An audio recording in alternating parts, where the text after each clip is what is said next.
Hello and welcome back to my channel. In today's video I'm going to be talking about how to travel cheap. How to travel cheap in Europe or how to travel cheap as a student. Sit back and let's dive straight into the video.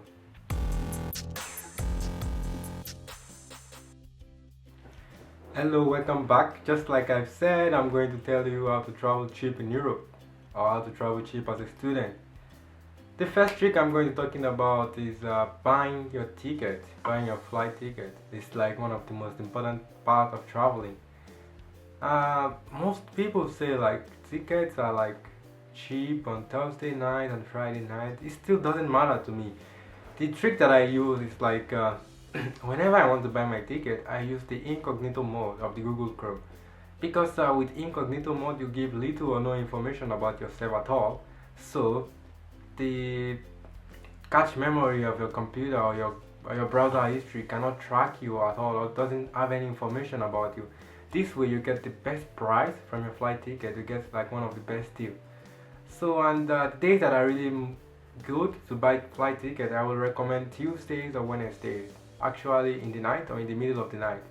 This time little or nobody is buying flight ticket at this time, so the flight tickets are like prices are like really down at this time of the night and this time of the day. Which brings us to the second point of using Erasmus Card. As a student, I have an Erasmus Card which enables me to get 15% discount on every Ryanair flight ticket I bought and 23 kilograms of free baggage allowance. Yes, I know you are surprised because you don't know about this, but some people are going to say like, oh, I'm not a student, I can't get an Erasmus Card. Actually, you can get an Erasmus Card if you're a student or you are not a student. You can get an Erasmus Card to become a volunteer. Just go to the nearest university close to you that sells Erasmus Card or have like an Erasmus section. They probably will have the card and they will be willing to sell it to you. It costs between 8 and 15 euros, depends on your location and where in the country you are buying from. And with Erasmus Card, those are the offers that you can get. And you can only use your Erasmus Card between September and June because the Erasmus Card is only applies to students. So and students are only in section between September and June. So this is when discounts are available. And also you have to buy a ticket a month before. This way you can get your 15% discount and you can get your 23 kilograms baggage allowance free. Which brings us to the third point, is to plan ahead. Always plan your trip ahead. At least have a month between your trip, because this enables you to like make research, to check possible way of flying, to understand where you are going to fly from and where you're going to arrive to, make plans about accommodation and stuff like that. Planning ahead is a very great way to get affordable and cheap tickets. And also you have time to use different kind of platform to compare ticket flights and to compare accommodation and choose the one that is best for you, depending on your financial aspect, of course. And this brings us to the fourth point. Always check for discount whenever you travel. Whenever you travel, always check for discount, coupons and promos. There's like so many different types of coupons for students, and also if you're not a student, there are like so many different types of promos. Because for example, the last time I was in France, I got to see Museum the Louvre for free without paying anything, and normally it will cost between 8 to 15 euros, I think. And I got to see this, I think every first Sunday of the month they do like it's free entrance for everybody.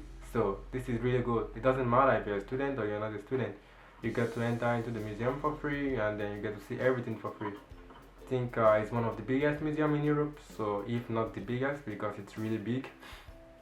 So yeah, whenever you are making your plan, always check like sightseeing website. Like almost every city has like their own website now where they tell you like what to do and find information about where you're going to and then what are free on what day, and make your plans around this. Fifth point, which is always stay in hostels instead of hotels. Hotels are really expensive and they're just gonna drain your money. I mean, you get to be more comfortable, but it's not really worth it if you want to travel as a student or you want to travel cheap. I like to stay in hostels if I'm traveling alone, but if I'm traveling with friends, I prefer staying in Airbnb because it's like similar prices. For example, if you stay in hostel alone, you pay like 10 to 15 euros, depends on the location. But if you're traveling with friends, you get, if you like 3 nights, 4 nights, you pay like 45 euros each, and 45 euros, 45 divided by 4, it's also like, that's about 12 euros each for a night. I think Airbnb is better if you're staying with friends, traveling with friends. But if you're traveling alone, like a solo traveler, I would recommend staying in hostels. They are really cheap and affordable for you. And this brings us to the sixth point. Always cook for yourself whenever you travel. Don't do takeaways, don't buy food outside. Because this is really cheap. Go and do grocery shopping, buy things you need. For example, whenever I travel, by myself or I travel with friends, I like to at least eat my breakfast at home because I'm not really a morning person. I get to wake up like 10 11 a.m. in the morning, then I make my own breakfast, then between 1 2 p.m. I'm ready to go outside to do sightseeing. I don't really eat lunch when I'm traveling, so I just go straight to dinner. Like, okay, we can go to dinner to eat some food with friends. And this brings us to the next point, which is eating in a restaurant. Eating in a restaurant is good and can also be bad. Just depends on the location of the restaurant. If you have to eat in restaurant, of course you do have to eat in restaurant whenever you're traveling with friends or whenever you're traveling in general, because you don't want to cook every time. You don't want to spend a lot of time cooking. So I recommend you not to eat in the heart of the city. Move as far as you can from the city center, because the prices of food in the restaurant close to the city center are like really expensive, while the one outside the city center are really cheap, at least 40% cheaper than the city center. So this is a very good way. I could remember very well the last time I was in Sweden. I was so hungry and I was with a friend that we ended up eating like right in the middle of the city, and we ended up paying like 29 euros for just two burgers and two portion of french fries. That's really expensive, but I was so hungry. Learn from that and always move away as much as you can from the city center. This helps you to save a lot of money, and then you even get quality for what you are buying. This brings us to the eighth point. Always take a day trip. Day trips are like really important, and they help you to travel solo and easy and without paying any kind of accommodation. If you can go in the morning and return late or very late in the night, and you don't have to sleep outside, that is really good. For example, I live in Tallinn, Estonia, and then we have like a day trip to Helsinki. We have like a day trip to Sweden. So basically, you can do this kind of trips. Like, you take ferry from Tallinn to Sweden 6 p.m. in the evening and 10 a.m. in the morning. Next morning, you're already in Sweden. You have like 10 to 12 hours to stay in Sweden to chill and enjoy and see the city. And then you take the ferry again 6 p.m. and then by 10 a.m. next morning you're back to Tallinn. The ferry is like a live on its own, because there's like different things to do on the ferry. There's like live concert, there's different types of bar, there's like casino, and there's different kind of games going on there. So it's really cool, and most importantly, you have like a mini bed to sleep in. You can go, if you travel alone, you're gonna be fine. If you travel with friends, you all have your own bed to sleep on.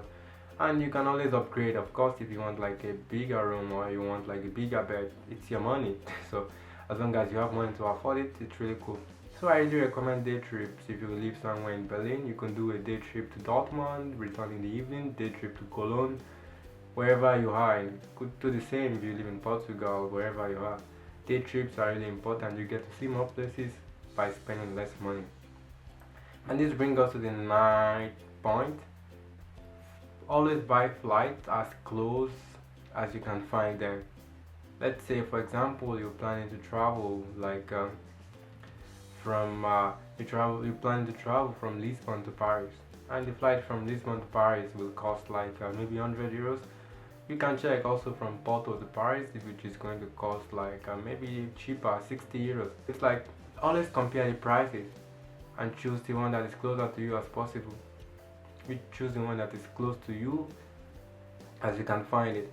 You can fly from Portugal, you can fly from Lisbon, or you can fly from Porto, as long as you get to Paris. Paris is your next destination. Or you can fly from Lisbon to Nice if Nice is closer to Paris. This way you get to save a lot of money, and you can take the train from Nice to Paris. So it's like, you save time and you save money. If this makes you comfortable, if you are not like in a hurry, always do this. And this brings us to the last point, which is like the main interesting part of this whole video. Always buy open ticket, because this is what I do. I buy open ticket because this allows me to travel even more. Let's say, for example, I plan to travel for 2 weeks, but I don't have like the whole plans made already. I'm gonna give you an example. I plan to meet with a friend in Cologne last year, was it in September, and then I bought a flight ticket to Berlin because it's cheaper to fly to Berlin than to fly straight to Cologne. And then from Berlin I took a train to Cologne. So I met with my friends, and I plan to also go to Zagreb from Cologne. I flew all the way from Cologne to Zagreb, and then when I arrived in Zagreb, I already made plans with my friend to fly from from Croatia to Milan, Italy. So this way I got to travel and see so many cities without actually planning my whole trip. I remember buying like my return ticket all the way from Milan to Tallinn because it was cheaper from Milan. So this way you get to have like more options to travel. So I was traveling for 2 weeks, and I ended up seeing about 6 different type of cities. So I ended up seeing Berlin, I ended up seeing Cologne, I ended up seeing like Zagreb, Zadar, and then Milan. And when we get to Milan, we rent a car and we drove all the way to like 6 hours to Cinque Terre or something like that. And that was really interesting for me. 2 weeks, 6 different cities. This is how you travel. And I didn't spend a lot of money because we were living in Airbnb, and when I was in Cologne, I was staying in the hostel. When I was in Zagreb, I was staying with my friends. And in Zadar, we just spent the night and fly all the way to Milan. So this way, I get to spend less money but get to see more cities. So these are the tricks that I have for you in these videos, and I hope they are like really helpful. It's nice seeing you guys again. If you're new to my channel, don't forget to like, comment my video, and subscribe. And I hope to see you again next week.